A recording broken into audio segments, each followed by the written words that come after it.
une trentaine de C'est là ma villages sont passion, ouverts à l'évangile. C'est surtout d'être à l'écoute des différents responsables. C'est avec joie que nous pouvons vivre Et ce sont sa des grâce. moments inoubliables. Donc je travaille au Vietnam, Asie du Sud-Est, depuis plus de 10 ans. Auparavant, nous étions donc au Cambodge. Et puis, en plus d'être missionnaire dans ce pays, qui est un pays fermé, il faut le rappeler, c'est un bastion communiste, et il n'y a pas officiellement de missionnaires, ce qui veut dire qu'on est obligé de travailler dans une clandestinité. Donc en plus d'être missionnaire dans ce pays, je suis aussi directeur pour l'action missionnaire, directeur Asie. Alors au niveau du travail, en fait il y a deux grands axes. Premier axe, c'est la formation des responsables, des pasteurs, parce qu'il y a un gros besoin dans ce domaine, parce que les églises sont principalement des églises de maison, donc des petites structures qui se multiplient. Mais beaucoup de ces responsables n'ont jamais reçu une quelconque formation biblique. Ils travaillent avec un cœur énorme, mais sans avoir reçu une quelconque formation. Et on met même en place des écoles bibliques, on va dire, ambulantes, on va appeler ça comme cela, qui leur donnent la possibilité de recevoir non seulement une formation biblique, mais de devenir des formateurs pour en former d'autres.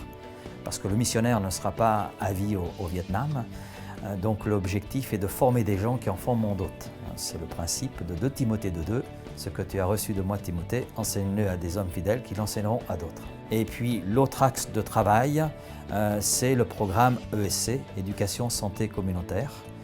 Comme disait le fondateur de l'Armée du Salut, je ne peux pas concevoir de prêcher l'Évangile à un ventre vide. Donc on a affaire à un pays où la pauvreté est une réalité. Donc on ne veut pas simplement présenter l'Évangile, mais on veut aussi démontrer l'amour de Dieu en aidant les gens qui vivent dans la pauvreté à sortir de cette pauvreté. Donc on les aide à comprendre leur situation, comprendre les véritables besoins et comment ils peuvent répondre avec les moyens qu'ils ont. Pas simplement en apportant tout de l'extérieur, mais eux avec les ressources qu'ils ont. Donc ça, ce sont nos 2 grands axes de travail. Alors c'est pas toujours facile puisqu'on travaille dans la clandestinité. Quelquefois, c'est au chat à la souris. J'ai une anecdote par exemple, j'étais dans un rassemblement avec des pasteurs, on était dans une maison et puis un policier est arrivé et bien sûr il a observé la maison, il se doutait que quelque chose se passait à l'intérieur. Et pendant 1 semaine, on a joué au chat à la souris. Pendant que lui surveillait une porte, moi je sortais par l'autre porte.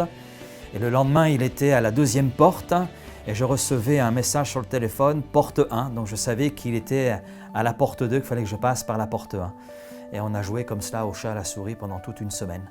Donc quelquefois, c'est assez délicat, mais le Seigneur garde, non seulement garde le missionnaire, mais garde aussi ceux avec lesquels on travaille.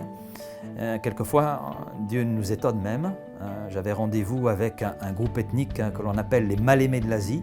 Ce sont les Hmong, où 25% de la population Hmong aujourd'hui appartient à Jésus-Christ, est né de nouveau. Et j'avais rendez-vous avec des leaders Hmong. Et là, mes enfants sont tombés malades et ça nécessitait une hospitalisation. Et j'ai été obligé de décaler mon départ d'1 journée, de 24 heures. Et j'ai été obligé de contacter mon intermédiaire pour qu'il décale l'arrivée de mes collègues Hmong. Et lorsque je suis arrivé 24 heures plus tard au rendez-vous, donc mon intermédiaire me dit « Heureusement que tu n'es pas arrivé 24 heures plus tôt comme c'était prévu, parce que la police avait su qu'il y avait un rendez-vous, elle savait qu'il y avait un autre agent qui venait, et elle était là à attendre.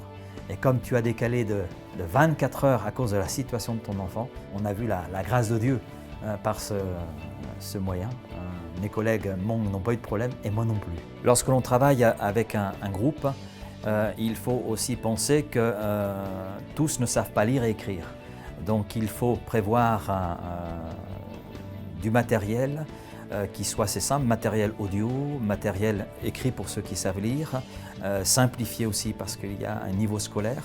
Avec un groupe par exemple, le pasteur avec le plus haut niveau, c'était l'équivalent en France du CM2. Donc il est évident qu'on est obligé d'aménager la formation, de s'adapter aussi à ce contexte, à cette réalité.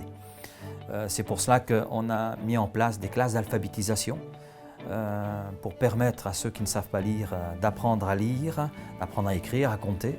mais surtout d'avoir accès à la Bible. Et avoir la Bible au Vietnam, à une époque, c'était très difficile. C'était vraiment un élément rare à trouver. Souvent, ça venait de l'étranger.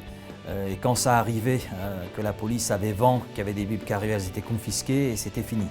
C'est à tel point que par rapport à un groupe ethnique avec lequel je travaille depuis pas mal d'années, il y avait une Bible pour 13 familles. Alors ce n'était pas évident pour la formation biblique et on ne trouvait pas de Bible à ce moment-là. Et nous avons prié et Dieu dans la semaine a béni, puisque par l'intermédiaire d'un missionnaire américain qui malheureusement a été découvert dans ses activités et a dû quitter le Vietnam puisqu'il était chassé du Vietnam. Donc il avait un stock de 200 Bibles. Donc j'ai pu récupérer les 200 Bibles chez lui et pouvoir les distribuer à ces groupes ethniques. Alors, la distribution, bien sûr, ce n'était pas dans les cartons spécial Bibles, c'est des cartons de pâtes. Et on enlevait ces pâtes pour mettre les Bibles à la place et c'était facile à transporter sur la moto. Et puis ces cartons de pâtes, donc on ne se doute pas que ce sont des Bibles. Donc c'est très pratique pour le passage. Et toujours dans la même semaine, après ces 200 Bibles, 2 missionnaires américaines se rendant en Malaisie sont arrêtés juste un après-midi au Vietnam.